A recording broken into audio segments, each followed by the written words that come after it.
Hi friends, வணக்கம். இன்றைக்கி வீடியோவில் சாக்கோபார் ஐஸ்கிரீம் எப்படி வீட்லேயே சிம்பிளாக பண்ணலான்னு சொல்லிட்டு தான் இந்த வீடியோவில் நான் ஷேர் பண்ணியிருக்கேன். சில டிப்ஸும் சொல்லியிருக்கேன். ஸோ ஸ்கிப் பண்ணாமல் வீடியோ ஃபுல்லாக பாருங்கள். இப்போ பார்த்திங்கன்னா 1 லிட்டர் பால் எடுத்திருக்கேன். அதில் பார்த்திங்கன்னா 1 கப் அளவுக்கு சர்க்கரையும் எடுத்திருக்கேன். இனிப்பு உங்களுக்கு இன்னும் ஜாஸ்தி வேணும்னு நினச்சிங்கன்னா எக்ஸ்ட்ரா ஒரு 1/2 கப் கூட சேர்த்துக்கோங்க. இந்த பால் பார்த்திங்கன்னா நான் ஆல்ரெடி காய்ச்சி வச்சுருந்தேன். அதனால தான் இது வந்துட்டு பால் ஏடு நிறைய இருக்குது. இது பசும்பாலுன்றதுனால நிறைய பால் ஏடு இதில் இருந்துச்சு. இதுக்கு கூட நான் இப்போது ஒரு 1/2 கப் அளவுக்கு மில்க் பவுடரும் சேர்த்துக்க போகிறேன்.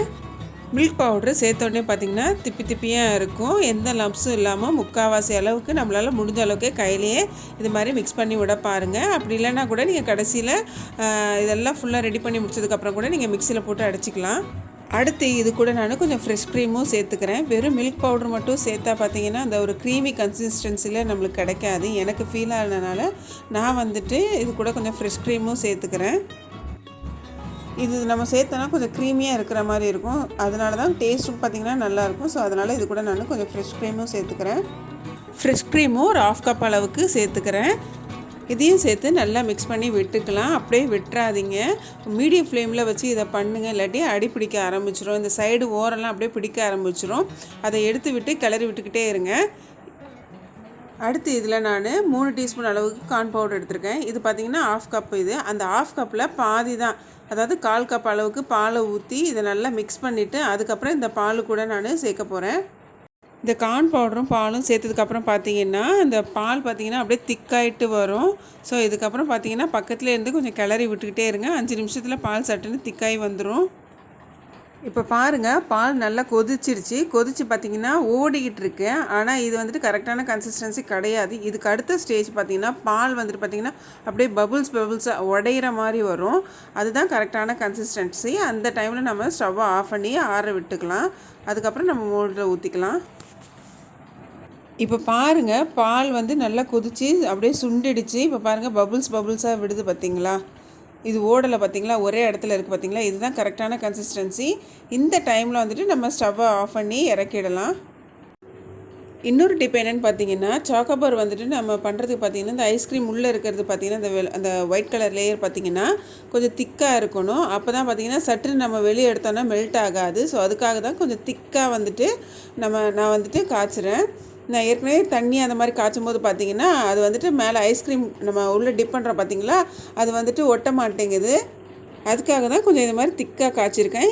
இது நல்லா ஆறிடுச்சு. இந்த ஸ்டேஜில் நீங்கள் மிக்சியில் போட்டு அடித்து கூட நீங்கள் மோல்டில் ஊற்றிக்கலாம். நான் நல்லா கையிலே நல்லா மிக்ஸ் பண்ணி விட்டுட்டேன்.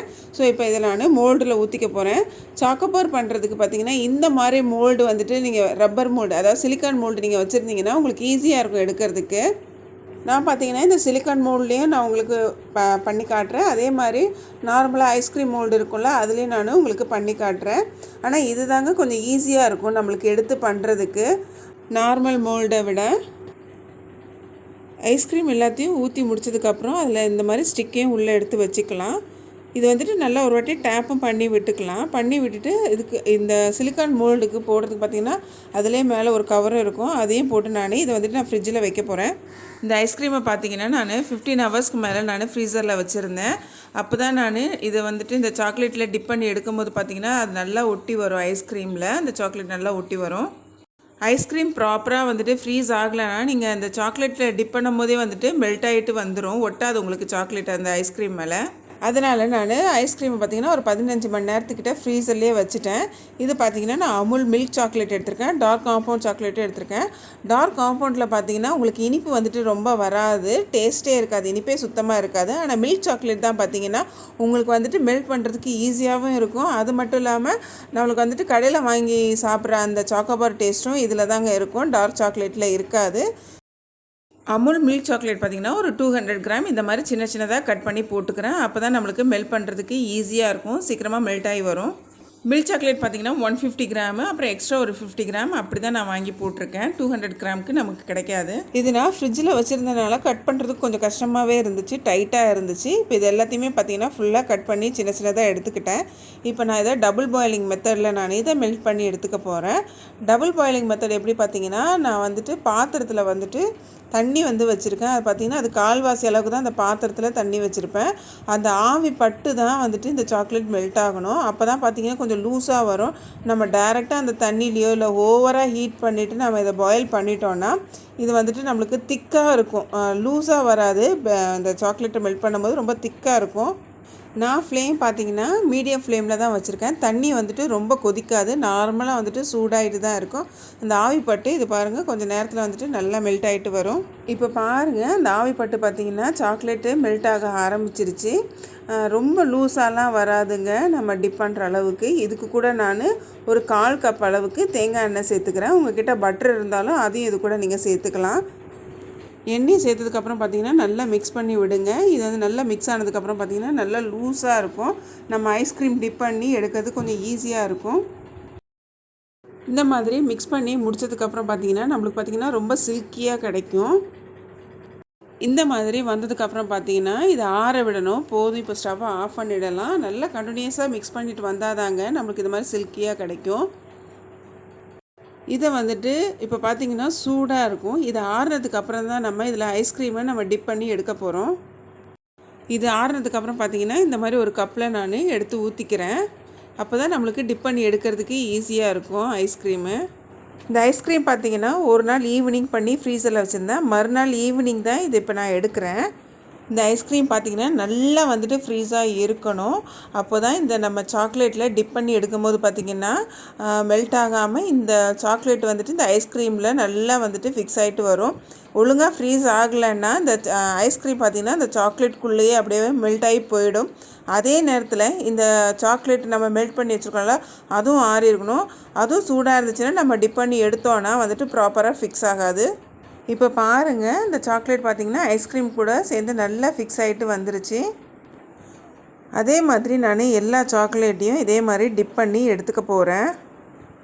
ஐஸ்கிரீம் பார்த்திங்கன்னா ரொம்ப ஃப்ரீஸாக இருக்கிறனால இந்த சாக்லேட்டை நம்ம டிப் பண்ணும்போது பார்த்திங்கன்னா அப்படியே சாக்லேட் அது மேலே அப்படியே ஃபிக்ஸ் ஆகிடும். இது மாதிரி ஒரு 2 நிமிஷம் இப்படி பிடிச்சிட்டு இருந்தாலே போதுங்க, ஐஸ்கிரீம் வந்து நல்லா செட் ஆகிடும். அடுத்து பார்த்திங்கன்னா இந்த சாக்லேட்டில் கொஞ்சம் நட்ஸும் சேர்த்து அதையும் நல்லா மிக்ஸ் பண்ணி விட்டுட்டு நம்ம ரெடி பண்ணி வச்சுருந்தோம்ல ஐஸ்கிரீமு அதையும் நான் டிப் பண்ணி எடுத்துக்க போகிறேன். நட்ஸ் வச்சு இதை நம்ம டிப் பண்ணி எடுத்துக்கலாம். இது வந்துட்டு இன்னொரு மோல்டில் நான் ஊற்றி வச்சுருந்தேன். அதை வந்துட்டு இப்போ நான் நட்ஸ்லாம் போட்டு வச்சுருந்தேன்ல அந்த இதில் நான் போட்டு டிப் பண்ணி எடுத்துக்க போகிறேன். 200 மில்க் சாக்லேட்டு பார்த்திங்கன்னா ஒரு 4 இது தான், அந்த மாதிரி இது தான் 4 ஐஸ்கிரீம் அளவுக்கு தான் நம்ம டிப் பண்ணி எடுக்க முடிஞ்சுது. இது பார்த்திங்கன்னா டார்க் காம்பவுண்ட் சாக்லேட்டு கொஞ்சமாக மிச்சமாக இருந்துச்சு பார்த்திங்களா மில்க் சாக்லேட். அதையும் இதையும் ரெண்டத்தையும் சேர்த்து ஒன்றா மிக்ஸ் பண்ணி அதில் நான் இப்போ டிப் பண்ணி எடுக்கிறேன். வெறுமனே டார்க் சாக்லேட் மட்டும் போட்டு நம்ம டிப் பண்ணி எடுத்தோன்னா நம்மளுக்கு அவ்வளோவா இனிப்பு வராதுங்க. இது அந்த ஒயிட் சாக்லேட்டும் போட்டு டிப் பண்ணனால நல்லா இருந்துச்சு, டேஸ்ட்டு நல்லா இருந்துச்சு. இதையும் அதே மாதிரி தான் ஒரு 2 நிமிஷம் அப்படியே பிடிச்சி வச்சுக்கிட்டேன். அப்படியே ஃபிக்ஸ் ஆகிடுச்சு. ஆனால் அந்த மில்க் சாக்லேட் மாதிரி ரொம்ப டேஸ்டெல்லாம் நல்லா இருந்துச்சுங்க, இனிப்பு இருந்துச்சு. ஆனால் அந்த அளவுக்கு இது இனிப்பு இல்லை, கம்மியாக தான் இருந்துச்சு. மேபி டார்க் சாக்லேட் 50 கிராமு அப்புறம் மில்க் சாக்லேட் 50 கிராம் போட்டிருந்தா நல்லா கரெக்டான டேஸ்ட் வந்திருக்கும்னு நினைக்கிறேன்.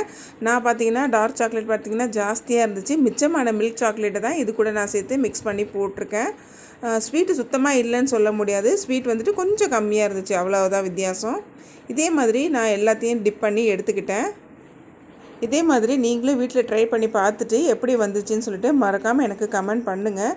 இந்த வீடியோ உங்களுக்கு பிடிச்சிருந்துச்சுன்னா லைக் பண்ணுங்கள், ஷேர் பண்ணுங்கள், மறக்காமல் கமெண்ட்டும் பண்ணிவிடுங்க. நன்றி.